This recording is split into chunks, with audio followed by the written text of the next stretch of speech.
Welcome to this week's session with the Putnam County District Library and the Guiding Ohio Online Grant. This is Shelley, and this week I'm excited to bring you information about a website, Coverjig.com.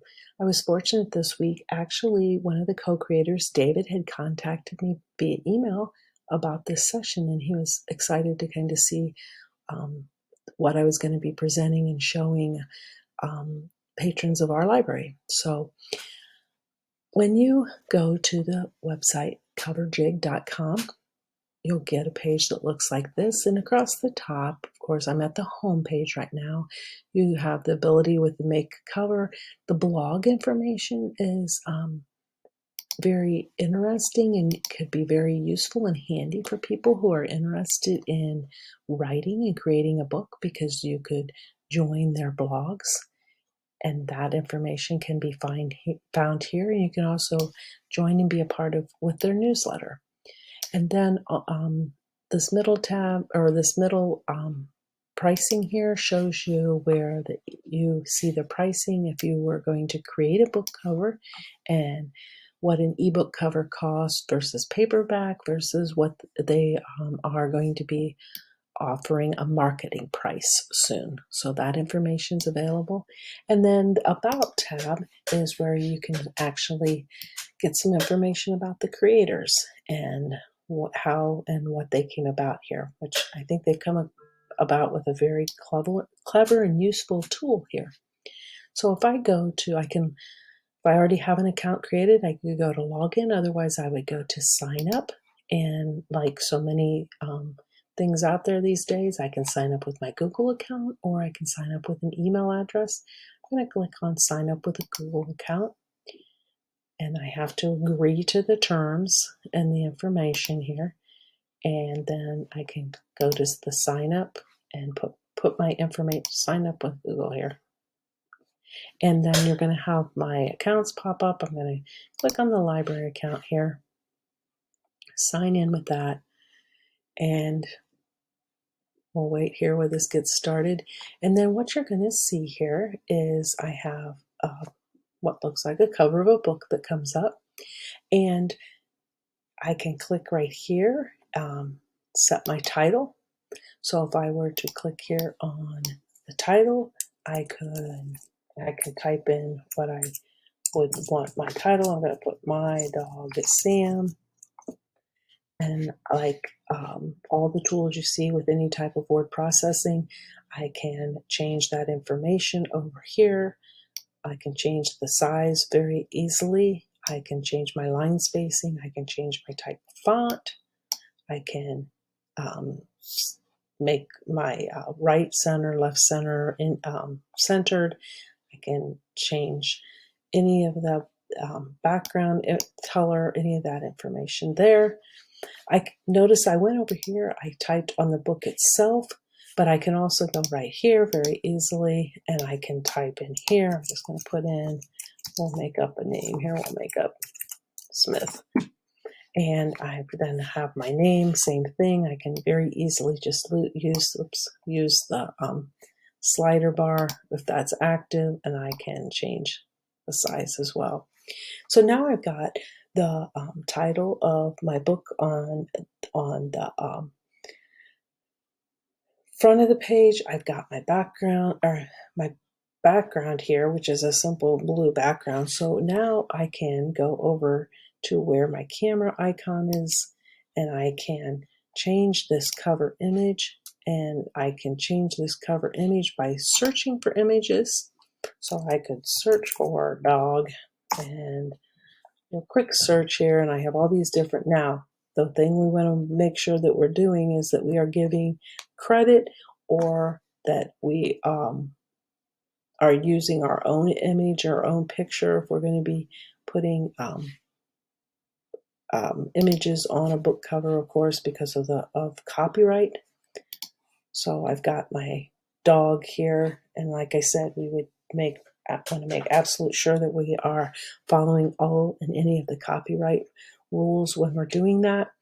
And then I have the ability to now put my information and my blurb information here on my back cover to tell individuals all about my book.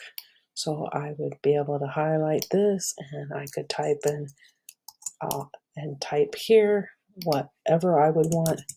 My dog Sam, and so forth, and just type in my information that is a short synopsis of my book to get everyone interested. And the same type of thing up here at the top is where my type of font, bold, underline, italics, size, so forth. And again, over here on my cover is where I could change my colors. So I could make the back a different color if I chose. I can even go in and use the hex information and actually put in that information there if I have a specific color that I know that I want to use.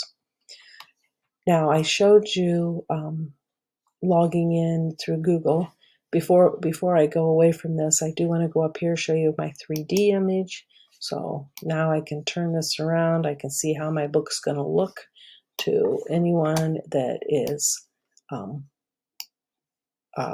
viewing my book. I'll have a good, nice 3D image there. I'm going to take this back to 2D. I also have the option here. When I click, I'm holding tight here, we're just generating the image, so they're basically going to show me the image here, and then I can share this out. So if I was creating a book that I wanted to make sure that all my family, friends, and everyone out there in the world knew about, make sure that I share this out on Facebook and my Twitter account. And then I also have the option here to save, and I could save as new, or I can overwrite what I was doing. And down here is my checkout. So I've got my book created, and I could go to my checkout, and then I can select which I'm looking for, whether it be an ebook cover or a paperback cover. I am going to go out of this one time though here, because I want to show you. I'm going to go back to, I'm going to log out, because I want you to see. I'm going to say okay. Oops, click the wrong button. Let's log out, say okay.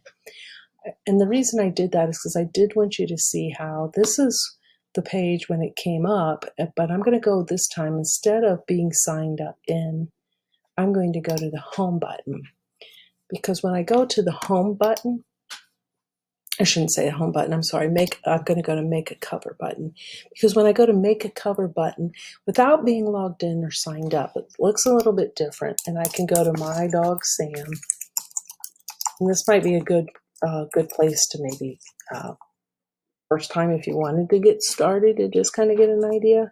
But what I really like about this is that I could actually get an idea of what Coverjig was and what it was all about without ever going out and actually creating an account, which I thought was very a nice feature to have, because I was able to see, oh, this is what it is, and then I was able to sign up with my account. So I'm going to go here. I'm going to go to other, because I'm talking about a dog. I'm not a spy thriller or crime thriller or anything. And I then have these different images I could pick from. So I'm just going to pick here for the dog. And so I click done. Now I have what this whole thing looks like without ever having created an account. And I just thought that was very handy, because so many things you have to go in, you create an account, and then you have to be like, oh, this tool isn't going to be helpful. It isn't something I want. I thought this was very nice that I could do so much of this before I ever even had the account. And again, same thing applies here. I could change my image. I can zoom in. I can zoom out. I can obviously change all of this information. I can change my colors. It's the same layout. And then I still have the ability, I'm going to go down here. If I go to checkout, now what happens now though is when I would go to checkout, obviously I need to log in or sign up to actually be able to order my book cover. So I feel that the creators of this site have a good thing going, and I hope that other people can see this as being a useful tool that they would use. Next week, we are going to be looking at passwords, and we're going to look at how you want to consider taking your passwords and not having them written down on a sticky note, but having some type of a password manager where they're not accessible to anyone and everyone that might sit down at your computer or your desk. So have a great week. Look forward to seeing you next week.